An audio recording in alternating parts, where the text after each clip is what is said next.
ধনে গুঁড়ো, জিরা গুঁড়ো, কাশ্মীরি লঙ্কার গুঁড়ো, হলুদ, দারচিনি। এখানে আছে মাশরুম, আলু, টমেটো, গাজর, পেঁয়াজ। আজ বানাবো মাশরুমের ঝাল। তোমরা তো অনেকেই খেয়েছো ডিমের ঝাল, মাছের ঝাল, কিন্তু মাশরুমের ঝাল কি কোনোদিন খেয়েছো? ফার্স্টে তেলের মধ্যে এই টুকটাক জিনিস দিয়ে দিলাম, দারচিনি, এলাচ, লঙ্কা। এবার একটুখানি আদা বাটা দিয়ে দেবো। আদা বাটা স্বাদ অনুসারে, তোমরা যতটা পরিমাণে বানাবে ততটা পরিমাণে আদা বাটাটা দিয়ে একটু নাড়িয়ে নিলাম। তারপর স্বাদ অনুসারে নুন দিলাম, আর তারপর একে একে যা যা মশলা আমি দেখিয়েছিলাম প্রথমে সেগুলো একটু একটু করে দিয়ে দেবো। তবে বাকি দুটো মশলা পরেই দেবো একটু। এবার ভালো করে মশলাগুলোকে তেলে কষিয়ে নেব। এবার মশলাটা ভালো করে কষিয়ে নেওয়া হয়ে গেলে এখানে একে একে দিয়ে দেবো পেঁয়াজ। পেঁয়াজটা একটু কষতে টাইম লাগে, তাই জন্য পেঁয়াজটা আগেই মশলার মধ্যে ভালো করে কষিয়ে নেব। কখন রান্না হবে আমি শুধু বসে আছি, কখন খাবো।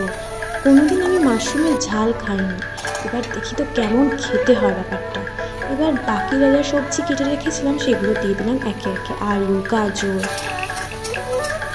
এবার ভালো করে সবজিগুলোকে মশলার সাথে সেদ্ধ করে নেব। সবজিগুলোকে কিন্তু ভালো করে সেদ্ধ করে নিতে হবে, নয়তো কাঁচা কাঁচা রয়ে গেলে টেস্টটা অন্যরকম হয়ে যাবে। সবজিগুলো মোটামুটি সেদ্ধ হয়ে গেলে তারপর আমরা দেবো এই মাশরুম আর টমেটো। মাশরুম আর টমেটো যেহেতু তাড়াতাড়ি গলে যায়, তাই এগুলো আমরা পরে দিলাম। আগে ওই আলু, গাজরগুলো ভালো করে সেদ্ধ করে নিলাম।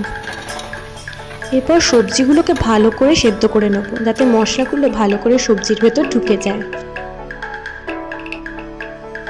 এবার একে একে বাকি মশলাগুলো দিয়ে দেবো, যেমন জিরা গুঁড়ো, ধনে গুঁড়ো ছিল, ওটা দিয়ে ভালো করে নাড়িয়ে নিলাম। একটুখানি শুকিয়ে গেছে, তাই একটু জল দিলাম, যাতে একটুখানি অন্তত সেদ্ধটা ভালো করে হতে পারে।